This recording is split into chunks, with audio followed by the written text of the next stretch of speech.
Ինչ վերաբերվում է Թուրքիայի եւ Ռուսաստանի հարաբերություններին այդ հարցով, դա քաղաքական բաղադրիչներ ունի, ես դրան չեմ կարող անդրադառնալ, բայց եթե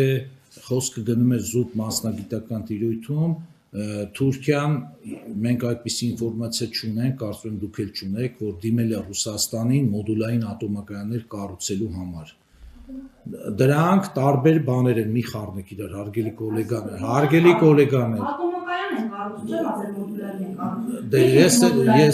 Ես էլ դա եմ ասում, որ չի կարելի մոդուլային ատոմակայանի կառուցումը նույնացնել հզոր 1000 կամ 1200 մեգավատանոց ատոմակայանի կառուցման հետ։ Ես էլ ասում եմ, որ մենք չունենք այդպիսի փաստ, որ Թուրքիան դիմել է Ռուսաստանին, Ռուսաստանի Դաշնությանը մոդուլային ատոմակայան կառուցելու հետ կապված։ Հետևաբար բանավեճի ենք վերածում արդեն։ Ես պատասխանում եմ ձեր հարցին։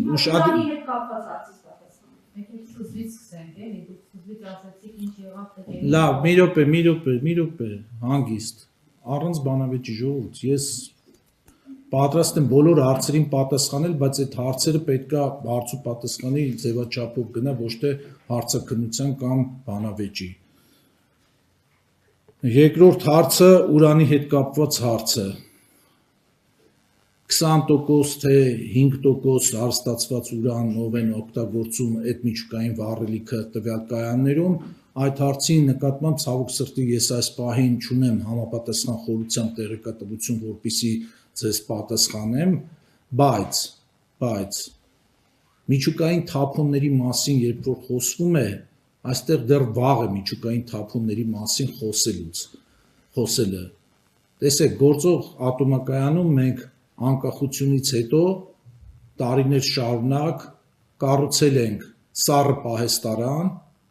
եւ օգտագործված միջուկային վառելիքը մենք տեղափոխում ենք այդ սառը պահեստարանը եւ պահում ենք այնտեղ։ Հաճախ էլի քննադատների խոսքում լսվում է հետեւյալ տեսակետը, որ մենք մեր երկիրը կեղտոտում ենք, թունավորում ենք եւ այլն, սխալ մոտեցում, որովհետև այդ միջուկային վառելիքը, օգտագործված միջուկային վառելիքը, իրազեկում եմ, ապագայի վառելիք է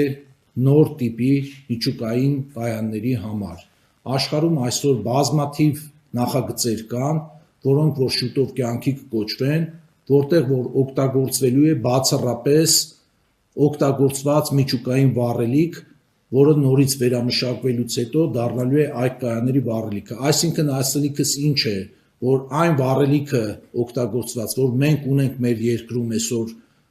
պահված, դա թափոն չէ, դա շատ թանկարժեք վառելիք է, որը որ եթե մենք էլ անգամ չկարողանանք օգտագործել չունենալով համապատասխան տիպի